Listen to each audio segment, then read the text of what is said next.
تو وہ کیسے پیدا ہوگی؟ عبادت سے وحشت ختم ہو. وحشت سمجھتے ہیں؟ آپ کے ہاں کوئی اجنبی مہمان آ جائے, آپ نہ جان نہ پہچان, اور آ کے بیٹھ جائے, آپ کا دل چاہے گا یار یہ بندہ جلدی جائے, میں اس کی وجہ سے ریزرو ہوں. ہوتا ہے کہ نہیں ہوتا؟ یہ آ کے بیٹھ گیا ہے, کبھی یوں گزارے ہو گیا آپ کا, بھائی یہ جائے گا کب پتہ نہیں, اور اس کی خدمت میں بیٹھنا بھی ہے آپ نے, اٹھ بھی نہیں سکتے, ٹینشن دیتا ہے نا وہ. اس کو کہتے ہیں وحشت. جنگلی جانوروں کو وحشی کہتے ہیں کیونکہ انسان بھی ان سے مانوس نہیں اور وہ بھی انسان سے مانوس نہیں. بلی پالتو جانور ہے, دیکھ کے خوشی ہوتی ہے, واہ بھائی بچے بلی کے کتنے پیارے پیارے سے لگ رہے ہوتے ہیں. مرغی پالتو ہے, لیکن یہاں کوئی گیدڑ آ جائے دیکھ کے اچھا لگے, کتنا کیوٹ گیدڑ لگے گا. شیر آ گیا ہو, کتنا کیوٹ ہو بھائی, ادھر ہی اس کو ادھر ہی رکھو. میں ایک دفعہ ایک صاحب نے شیر پالا ہوا تھا, مجھے لے گئے کیج میں, کہہ رہے نہیں کچھ نہیں کرے گا, کچھ نہیں کرے گا. تو کہتے ہیں مفتی صاحب اس کو آپ پیار کریں, پیار کریں. میں نے کہا میں اس کو پیار کر لوں گا, لیکن رپلائی میں اس نے اگر پیار کیا تو میں افورڈ نہیں کر سکتا. جی پیار محبت آپ ہی کریں اس سے. اگر اس نے بھی پیار کر لیا نا مجھے, ایک بھی کس اس کا مجھے کسی قابل نہیں چھوڑے گا. تو وحشت ہوتی انسان کو درندوں کو دیکھ کے. اس سے یاد آیا, آج کل مگرمچھ پالنے کا رواج بڑھ رہا ہے, کچھوے پالنے کا رواج بڑھ رہا ہے, اژدہے پالنے کا. یہ غیر مسلموں کے طریقے ہیں. کوئی انسان کے بچے بنو یار, کوئی حلال جانور پالو. یہ وحشتناک جانور ہیں, ان کو دیکھ کے انسان کو وحشت ہوتی ہے, سکون نہیں ملتا. مگرمچھ کوئی پالنے کی چیز ہے؟ کچھوے پالے ہوئے ہیں اور سانپ پالے ہوئے ہیں لوگوں نے. کوئی انسان بنو یار. ہر وہ چیز جو انگریز تو ڈپریشن میں ہے نا, وہ کچھ وہ کرے گا کچھ نیا. وہ کہہ رہے یار مرغیاں تو پال کے دیکھ لی, ٹھیک ہے نا, اب کچھ آگے جاؤ. وہ اژدہے پالے گا, وہ بندر پالے گا. آپ بچے پالو, اور کیا پالو, آپ جانور پالنا ہے, حلال جانور پالو. حدیث میں ترغیب ہے اس سے انسان کو فائدہ ہوتا ہے. ابھی دیکھو ہم نے پچھلے سال ایک آدھ مرغی خریدی تھی, آج کیج بھر گیا ہے ہمارا الحمدللہ, اور لائن پہ لگ گئی ہیں مرغیاں. 6-7 انڈے دے کے ایک بیٹھے گی, دوسری بھی پھر بیٹھی نظر آئے گی. ہم نے کہا لے بھائی اس نے بھی اعتکاف کی نیت کر لی ہے, اس کے نیچے انڈے رکھے, تیسری. اور ایک عجیب سکون بھی ملتا ہے دیکھ کے. اب وہ ایک مرغی کے بچے تھوڑے بڑے ہوئے, وہ دوبارہ انڈوں پہ بیٹھ گئی. وہ بچے غصہ کر رہے ہیں ماں پہ, ابے تو کدھر بیٹھ گئی بھائی, ابھی ہمیں ہماری کیئر کرو. وہ بچے ماں کو جا کے ٹھونگ مار رہے ہیں, اماں غصہ کر رہی ہے. پھر ہم نے کیا کیا, اس کو کیج میں بند کر دیا. وہ جو کڑک ہوتی ہے نا جسے کہتے ہیں, وہ انڈوں پہ بیٹھی ہوئی, تو بچے وہ کیج کے قریب جا کے بیٹھے ہوئے ہیں, اور بڑے افسردہ جیسے کسی کے سویم میں آئے ہوئے ہوں, بالکل ایسے پڑے ہوئے ہیں نا. اماں کو کیا ہو گیا؟ اماں کہہ رہی ہے اتنے بڑے گدھے ہو گئے, گھوڑے ہو گئے, ابھی بھی اماں کی گود میں بیٹھے رہو گے.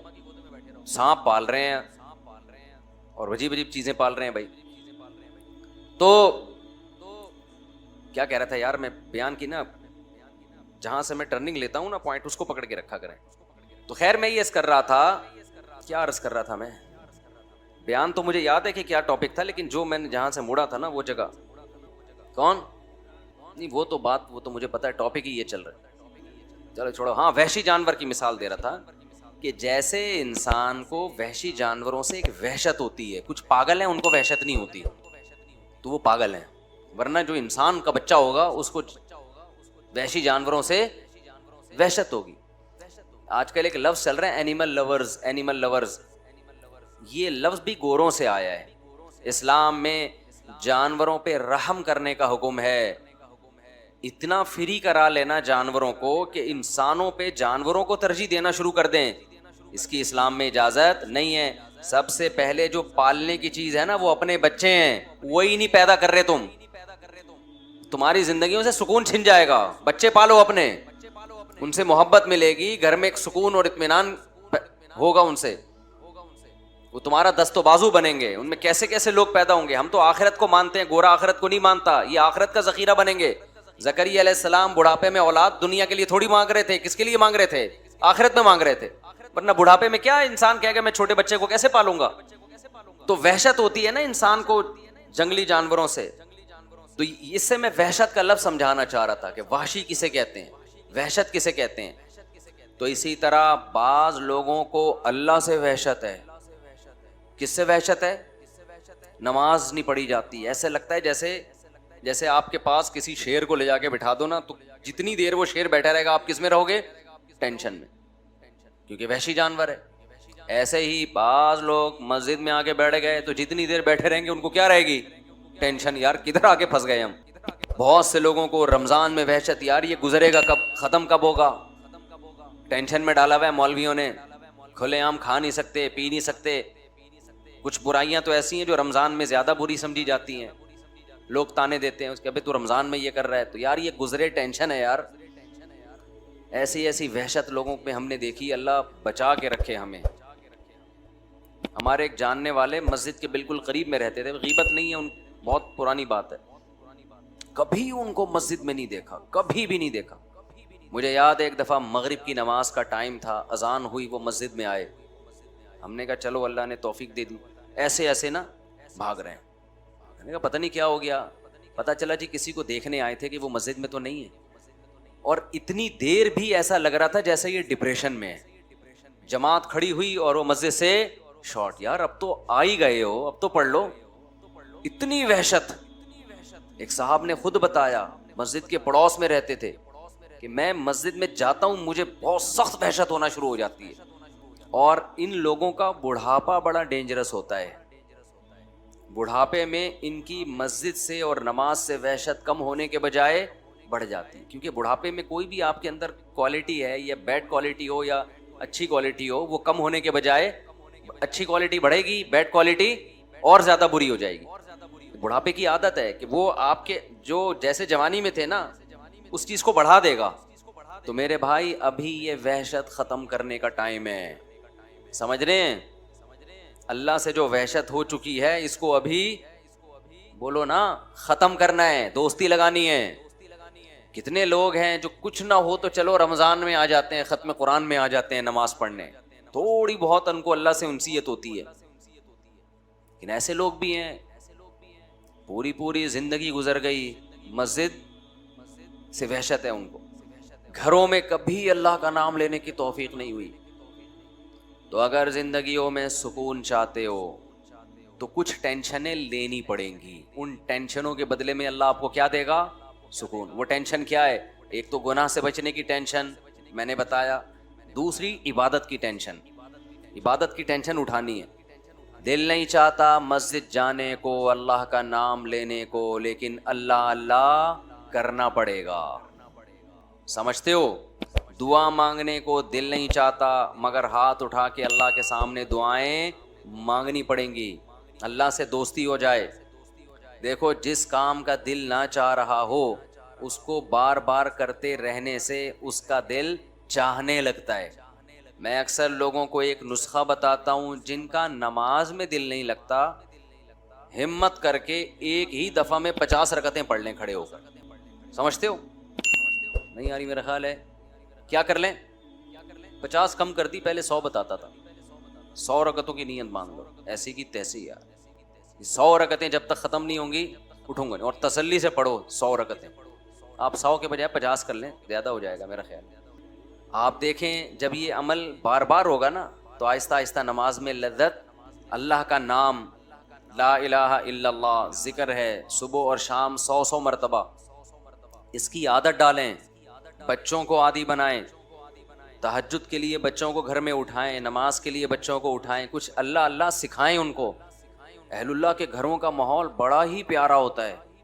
یہ جو قرآن میں آتا ہے ربنا ہب لنا من ازواجنا وذریاتنا قرۃ اعین وجعلنا للمتقین اماما، اے اللہ ہمیں ہماری بیویوں اور اولادوں کی طرف سے آنکھوں کی ٹھنڈک عطا فرما. یہاں آنکھوں کی ٹھنڈک کا کیا مطلب ہے؟ آنکھوں کی ٹھنڈک کا مطلب یہ ہے، الحمدللہ، آنکھوں کی ٹھنڈک کا مطلب یہ ہے کہ ان کو عبادت میں مشغول کر دے.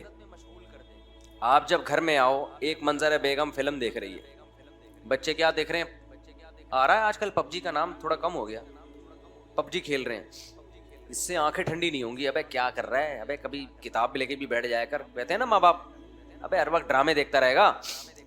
بیگم کو فیشن سے ہی فرصت نہیں مل رہی، شاپنگ سے ہی فرصت نہیں مل رہی. اور ایک ہے آپ جب گھر میں آؤ، بیگم صاحبہ نے اسکارف لیا ہوا ہو اور قرآن مجید ہاتھ میں ہو اور قرآن مجید کی تلاوت ہو رہی ہو، اور بچے بھی انسان کے بچے بنے ہوئے ہوں، بچیاں مصلے پہ کھڑی چھوٹی چھوٹی دعا مانگ رہی ہوتی ہیں، کتنی اچھی لگتی ہیں. اور آپ کے بیٹے بھی کیا کر رہے ہوں؟ نماز میں لگے ہوئے ہوں. یا کوئی تلاوت کر رہا ہو, کوئی دعا مانگ رہا ہو, تو بتاؤ آنکھیں ٹھنڈی ہوں گی کہ نہیں ہوں گی؟ آج کل یہ آنکھیں مانکھیں ٹھنڈی ہونا یہ جب ہے جب آپ خود بھی یہ کرو گھر میں. تو جو کنوارے ہیں وہ ابھی سے نیت کریں, دیندار لڑکی سے نکاح کرنا ہے اور شادی کے بعد گھر کا ماحول یہ بنانا ہے. اور جن کے ماحول بگڑ چکے ہیں, اب ایک دم سے تھوڑی بن جائے گا. گھر جا رہا ہو, ارطغرل چل رہا ہے, ڈرامے چل رہے ہیں, فلمیں چل رہی ہیں, گھر جاتے ہی آپ نے کہا بیگم ہاتھ میں قرآن, اب مشکل ہے. وہ میں ایک لطیفہ سناتا ہوں نا, 2 بھائیوں کی شادی ہوئی ایک ہی دن میں, 6 مہینے گزر گئے. ایک کی بیوی بہت کنٹرول میں تھی, بڑی فرما بردار, دوسرے کی کنٹرول سے باہر. اس نے اس سے پوچھا ابے تو نے کیسے کنٹرول کیا ہوا ہے؟ اس نے کہا ہم تو شروع میں ہی آئے تو ایسے چنگیز خان بن کے آئے تھے. گلاس سامنے آیا, اٹھا کے لات ماری, توڑ دیا اس کو. ابھی کدھر سامنے رکھا ہوا ہے؟ اسٹائل ہی یہی تھا.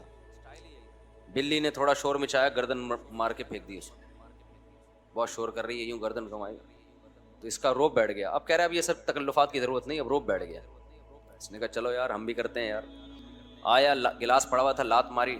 بیگم نے کہا اب نہیں, پہلے کرنے کی چیزیں تھی یہ, ٹھیک ہے نا, ابھی جو تمہاری اوقات ہے 6 مہینے میں مجھے وہ سمجھ میں, تو اب جا کے آپ بہت اچھی نصیحتیں شروع کر دو گے. بیگم آنکھوں کی ٹھنڈک اس میں ہے, تم قرآن لے کے بیٹھا کرو, اور بچے ہمارے دعائیں مانگا کریں, گھر میں یہ ٹی وی ڈرامے بند ہو جائیں. تو بیگم کہے گی لگ رہا ہے ابھی تازہ کوئی بیان سن کے آیا ہے, ہمیں پتہ ہے تو کتنے پانی میں. تو ایک دم سے نہیں ہو جاتا, لیکن یہ کرنا پڑے گا آپ کو, ورنہ نسلیں تباہ ہوں گی, بڑھاپا برباد ہوگا, آپ کا اپنا بڑھاپا برباد ہوگا. بچوں کو جس سمت میں لگایا ہوا ہے نا, اس سے بچے بڑھاپے میں بھی آپ کے نہیں ہیں. ان کو ابا ٹینشن, ابے ڈرامہ دیکھ رہا, ابا کھانس رہے ہیں تو اس کو تو غصہ نہیں آئے گا یار یہ کیا مسئلہ ہے؟ انگریز نے اولڈ ہاؤس بنائے ہوئے ہیں یار, بہترین کام کیا ہوا ہے, ابا ہمیں تو بدنظری کر رہے ہیں. میں بظاہر سکون ہے, نظر جھکانے میں کیا ہے؟ بولو بے سکونی. نماز پڑھنے میں بظاہر بے سکونی ہے, چھوڑنے میں کیا ہے؟ پوستیوں کی طرح سوتے رہو, سکون ہی. میرے بھائی یہ آپ کی غلط فہمی ہے, یہ ایسی دلیل ہے, اتنی بیکار دلیل ہے کہ ذرا سی بھی سینس ہوگی نا انسان فیصلہ کر لے گا. یہ کسی بھی لحاظ سے دلیل نہیں بنتی. یہ ایسے دلیل ہے جیسے کوئی ہیروئن جی کہے کہ ہیروئن چھوڑنے میں بے سکونی ہے, پینے میں کیا ہے؟ سکون ہے. اس کی اس دلیل سے متاثر ہو کر آپ پینا شروع کر دو گے کہ چل اتنے سکون میں ہے تو 2 سٹے میں بھی لگا لوں. اور دیکھنے میں نظر بھی آ رہا ہوتا ہے ہیروئن جی, ہیروئن جی جو سکون میں ہوتا ہے, میں اور آپ اس کا تصور بھی نہیں کر سکتے. ایک چرسی سے کسی نے پوچھا کہ ہم نے سنا ہے کہ چرسی چرس پینے کے بعد یہ سمجھتا ہے کہ میں چاند پہ پہنچا ہوا ہوں, اتنا سکون میں ہوتا ہے. اس نے کہا تو ابھی کہاں ہوں میں تو بھی چاند کو تو سچی مچی میں سمجھ رہا تھا میں کہاں ہوں چاند کو. ہیروئن جی تو اس مریخ پر پہنچا ہوا ہوتا ہے. تو میرے بھائی کوئی عقل مند اس کی اس دلیل سے متاثر ہو کر ہیروئن کا کش لگائے گا؟ کیوں؟ او بھائی یہ وقتی سکون ہے, اس کے بعد نہ ملنے میں جو ڈپریشن ہوگی نا وہ بڑی خطرناک ہے, بڑی ایسے جلتا ہے اس کا جسم, ایسے نوچتا ہے اپنے آپ کو. ہمارے ایک دوست ہیں سعودی عرب میں, اللہ ان کو جزائے خیر دے, بڑا یوٹن لیا انہوں نے, ان کو نشے کی عادت پڑ گئی. انہوں نے مجھے خود اپنا واقعہ بتایا. 30-35 سال کا جوان آدمی کہہ رہا ہے میں ڈرگس میں اتنا آگے چلا گیا, اتنے بڑے سے بڑے نشہ میں نے کیا کہ بس اس کے بغیر میرا گزارا نہیں. لیکن کہتا ہے مجھے اندازہ ہو گیا, اور پھر نائٹ کلب بھی, اور جب سعودی عرب میں نہیں, یعنی اصل تو وہ دوسرے ملک کے ہیں نا, کہ اپنے ملک جاتے ہیں تو وہاں نائٹ کلب بھی اور شراب عیاشی بھی. کہہ رہے ہیں تھوڑے دن کے بعد مجھے اندازہ ہو گیا کہ اس سکون کے پیچھے کیا ہے, ڈپریشن میں ہی جا رہا ہوں. زنا, شراب, نائٹ کلب یہ اول نظر میں بڑے پیارے لگتے ہیں, پھر اس کے ساتھ سٹا, شراب, اس کے بعد انسان بے سکونی کے دلدل میں پھنستا چلا جاتا ہے. کہہ رہے ہیں میرا دماغ خراب ہونا شروع ہو گیا. اس کے بعد میں نے کہا بھائی مجھے, کیونکہ مسلمان تھا نا, علماء کی باتیں سنی ہوئی تھی, تبلیغ میں وقت لگا ہوا تھا, کہیں نہ کہیں یوٹن لینا شروع کر دیتا ہے. کہتا ہے میں نے کہا میں یوٹن لوں. اب نشہ کیسے چھوڑے؟ کہہ رہے میں نے اپنے آپ کو گھر میں 2 مہینے کے لیے تالا لگا کے بند, بغیر نشے کے تڑپ تڑپ کے مر جاؤں گا, دوبارہ نشہ نہیں کروں گا. یہ واقعہ مجھے انہوں نے ایسے سنایا کہ ہم جب کہیں بھی کھانے کے لیے جاتے ہیں نا تو مجھے اندازہ ہو گیا کہ یہ کھاتے نہیں ہیں بلکہ پھوڑتے ہیں. ایک ہوتا ہے کھانا, ایک ہوتا ہے. میں نے ان سے کہا جس اسپیڈ سے آپ پھوڑ رہے ہیں نا آپ گول مٹول ہو جائیں گے اور ایک دن دھماکے کے ساتھ. انہوں نے کہا مفتی صاحب مجھے اپنے نفس پہ اتنا کنٹرول ہے کہ مجھے پتا ہے کہ میں بھی کھا کھا کے موٹا ہو رہا ہوں. کچھ دنوں بعد میں کھانا بالکل چھوڑ دوں, کئی مہینوں تک ناغا کروں گا, دوبارہ سمٹ کے ویسا. میں نے کہا تو بڑا مشکل کام ہے. انہوں نے کہا میرے لیے مشکل نہیں ہے کیونکہ میں اس سے زیادہ مشکل کام کر چکا ہوں. میں نے کہا وہ کیا؟ پھر اس نے اپنا واقعہ سنایا. کہ میں نشے کا عادی تھا، چھوڑنے کے لیے کسی ڈاکٹر کے پاس نہیں گیا، کوئی میڈیسن نہیں لی، 2 مہینے کے لیے گھر میں تالا لگا کے اپنے آپ کو بند ہو، یہی کھاؤں گا، یہی بیت الخلا، یہی نماز بھی، حتیٰ کہ جمعے کی نماز کے لیے نہیں نکلتا تھا، اس لیے کہ جمعہ پڑھنے جاؤں گا، کوئی پرانا نشئی دوست مل جائے گا، اسے دیکھ کے دوبارہ سٹے یاد آنا شروع ہو جائیں گے۔ میرا خیال ہے ایسے شخص کے لیے شاید مجبوری میں جمعہ چھوڑنا کی گنجائش ہو، نہیں جاؤں گا بس۔ کہہ رہے ہیں 2 مہینے تک شدید ٹینشن میں ٹائم گزارا، لیکن فائدہ کیا ہوا؟ شراب بھی چھوٹ گئی اور باقی جو چھٹے مٹے سارے کیا ہو گئے۔ یار اس کے بعد ایسی توبہ دوبارہ نہیں پھٹکا میں، وہ نائٹ کلب وائٹ کلب سب چھوٹ چھاڑے، زندگی سکون میں آ گئی۔ پھر شادی کی، اور شادیاں الحمدللہ، شادی جب آپ کو پتا ہے پھر ہم سے کسی کی ملاقات ہو جائے اور اتنا کانفیڈنس بھی ہو اگلے میں، پھر تو بریکیں کیا ہیں، وہ تو اسلام بریک لگا دیتے ہیں 4 کے بعد، ورنہ تو وہ رکتے ہی نہیں، آپ کو تو پھر کوئی ملتی نہیں۔ یہ بھی شکر کرو اللہ نے 4 کے بعد پابندی لگا دی ہے، ورنہ بعض لوگ 4-4 ہزار کر لیتے ہیں، آپ ساری زندگی چھڑے چھاٹ، کیونکہ اتنی عورتیں تھوڑی پیدا ہوتی ہیں اللہ کی طرف سے کہ ہر ایک کو 4-4 مل جائیں۔ تو خیر، تو میرے بھائی جیسے نشے والا نشہ کرتا ہے، سکون مل رہا ہوتا ہے، حقیقت میں بے سکونی کی طرف اپنے آپ کو دھکیل رہا ہوتا ہے، ایسے ہی آپ جب نظر اٹھا کے کسی انٹی کو دیکھو گے وقتی سکون ملے گا، لیکن اپنی زندگی برباد کر کے ہمیشہ کے لیے اپنے آپ کو بے سکونی کی آگ میں داخل کر رہے ہو۔ وہ لوگ زیادہ خوش